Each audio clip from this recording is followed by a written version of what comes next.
Alright, 99% of the world has to have listened to music, but do most of them really know how it's made? Hello everyone, I'm Damien from InFocus, and I'm going to show you the process of how I make music and maybe inspire one of you to go out there and express yourself through this art.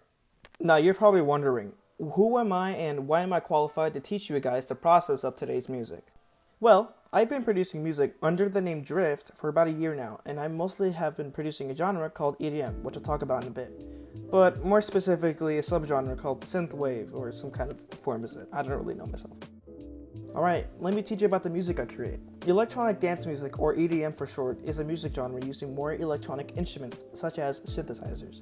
It became more popular in the early 2000s, but in the form of house music being popularized by artists like Daft Punk or Deadmau5.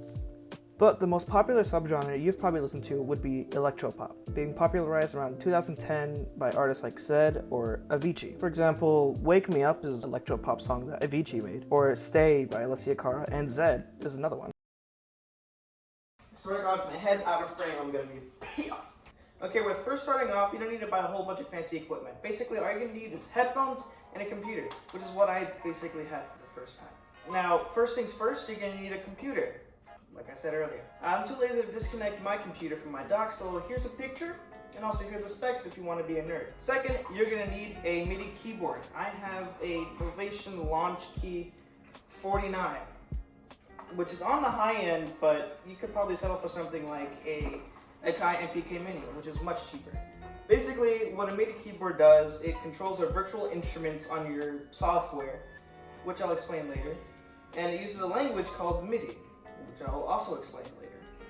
And of course, lastly, you're going to need a DAW, which I'm going to explain right now. Alright, so a DAW is like the only software you'd want to get when creating music. DAW is short for Digital Audio Workstation, which is where all the magic happens. It's where you put together sounds, master them, make them, and most contain its own default plugins, which are instruments for the music. I personally use FL Studio, but there's also Ableton, Pro Tools, Logic, and GarageBand, which I recommend you use if you have a Mac, because it's free. But if you're on Windows, there are DAWs that offer free trials, like FL Studio or Ableton, and that's how I first started out. Alright, step number 1, finding inspiration. The way I find inspiration for a song could vary, but the common ways I find my music would be listening to other music, playing around with my keyboard that I mentioned earlier, jamming on my ukulele, or blankly staring out the window.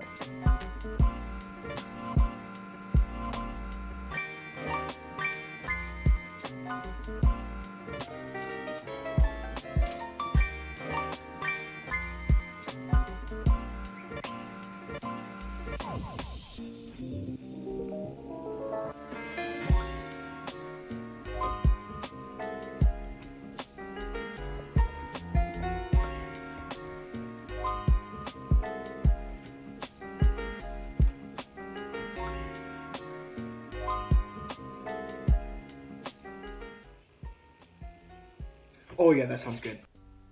Alright, step number 2, sound design. This is a very crucial step that is easier said than done. It's what makes an artist different from others, but it's basically the hardest part of making music. But don't worry, there are tons of presets for tons of sounds, so maybe experiment with those, or be like me and mess around with synths. Step number 3, ambience. This is another crucial step, but it's easier than the prior. This is where you come up with the feeling for your song.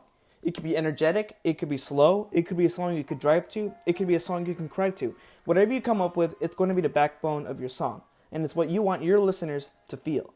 Because in the end, music is telling a story, in a form of manipulating frequencies of air that would go to others' ears, thus making musicians and producers airbenders. Step 4, coming up with chords, melody, and etc.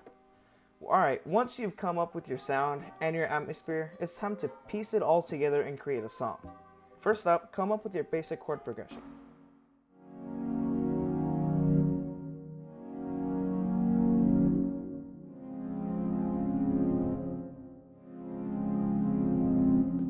Then come up with the melody.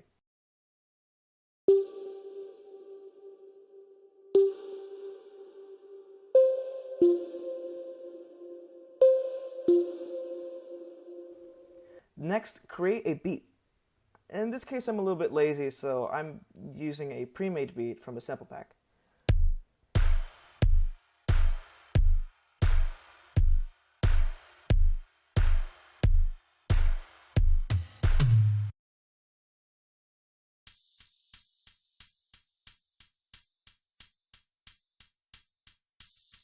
If you're like me, then you like arps.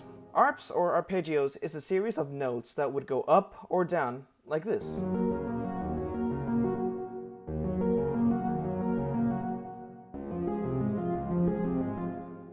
What you see here in this arpeggio is MIDI, or a visualized version of it at least.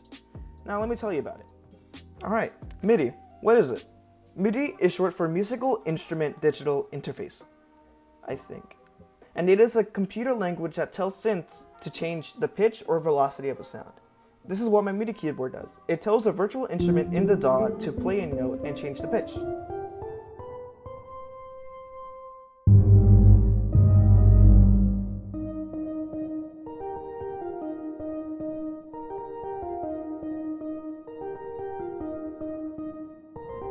Simple. Step 5. Sequence the sounds. Once you have made your sounds and beats, it's time to place it in an order that sounds good. In this case, I have an intro,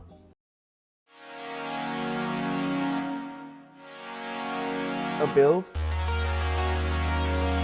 a drop or chorus, a breakdown,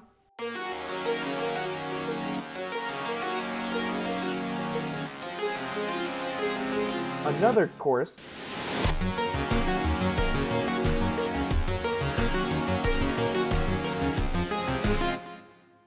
and finally into another breakdown to the end.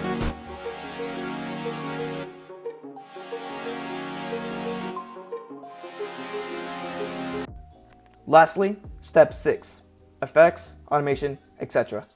Once you have baked the cake, it's time to put on the icing. In other words, it's time to add effects. I'm not going too much into detail, but I just added a filter,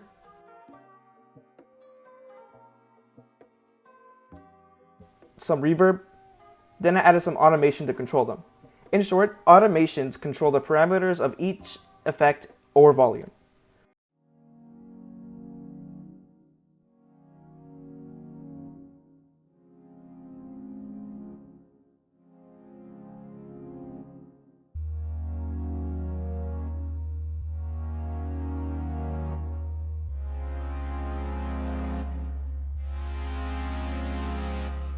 One form of automation would be something called sidechain. Sidechain makes the kicks more pronounced by lowering the volume of a track whenever another sound is actuated. This is what sidechain sounds like.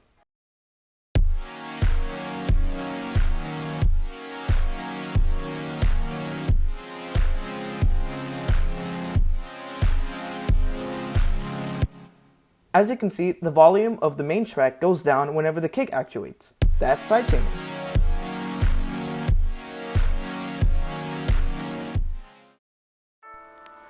Congratulations! You have made a song.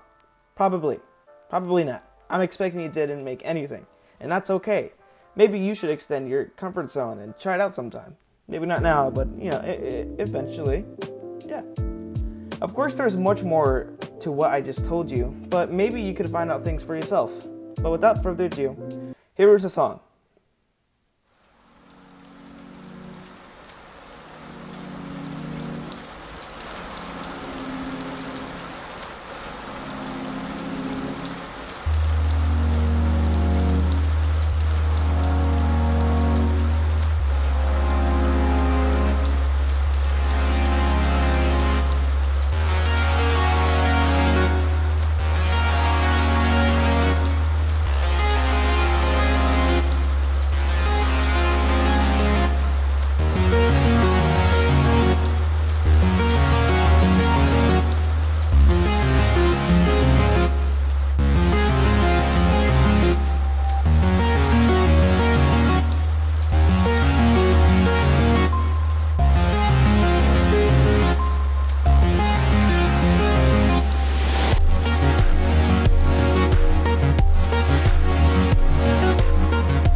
Point focus. I'm doing this.